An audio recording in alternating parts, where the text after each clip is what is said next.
প্রিয় নবম দশম শ্রেণীর শিক্ষার্থী বন্ধুরা এবং এসএসসি 2026-এর শিক্ষার্থী বন্ধুরা, তোমাদের জন্য ইসলাম শিক্ষার আরও একটা ক্লাস নিয়ে আসলাম। আজকের এই ক্লাসে আমি ইমানের মূল বিষয় কয়টি সেগুলো তোমাদেরকে ক্লিয়ার করে দেবো। তোমরা মনে রাখবে, ইমান অর্থ কিন্তু বিশ্বাস। ইমান অর্থ কি? বিশ্বাস। ইমানের মূল বিষয় রয়েছে হলো 7টি।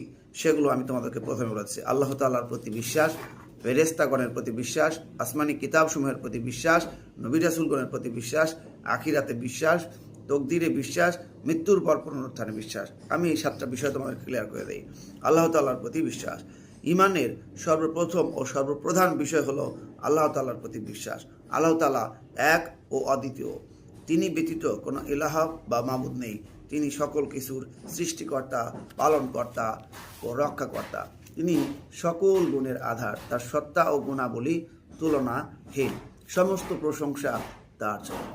এখন দেখো, ফেরেশতাগণের প্রতি বিশ্বাস। এখানে কি কি বলা হয়েছে? ফেরেশতাগণ হচ্ছে নূরের তৈরি। প্রসিদ্ধ ফেরেশতা কিন্তু 4জন, তোমরা মনে রাখবা। ফেরেশতাগণ মহান আল্লাহর এক বিশেষ সৃষ্টি। তারা নূরের তৈরি।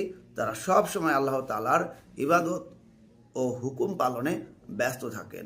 আসমানি কিতাব সমূহের প্রতি বিশ্বাস। আসমানি কিতাব হচ্ছে মহান আল্লাহ তাআলার প্রেরিত বিশেষ বার্তা, যেগুলো মানবজাতিকে হিদায়ত করার জন্য যুগে যুগে নবী রাসূলগণের মাধ্যমে মানুষের মাঝে পৌঁছে দেওয়া হয়েছে। এখন দেখো, আসমানি কিতাব মোট কয়খানা? আসমানি কিতাব মোট 104খানা। এর মধ্যে হচ্ছে বড় 4খানা এবং 100খানা ছোট। 100খানা ছোট আসমানি কিতাবকে বলা হয় সহিফা। তো শিক্ষার্থী বন্ধুরা, এই যে আমরা জানলাম আসমানি কিতাব কি, আসমানি কিতাব কাদের মাধ্যমে এই পৃথিবীতে প্রেরণ করা হয়েছে, আসমানি কিতাব কাদের জন্য হয়েছে, সেটা কিন্তু আমরা ক্লিয়ার হলাম। এখন আখিরাত সম্পর্কে জানবো। আখিরাত হলো পরকাল। আখিরাত অর্থ কি? পরকাল। মৃত্যুর পরে জীবনকে বলে আখিরাত। এই জীবনের শুরু আছে, শেষ নেই। আখিরাতের জীবন চিরস্থায়ী। ওকে, এরপরে দেখো, আখিরাতে কিন্তু মানুষের কি হবে?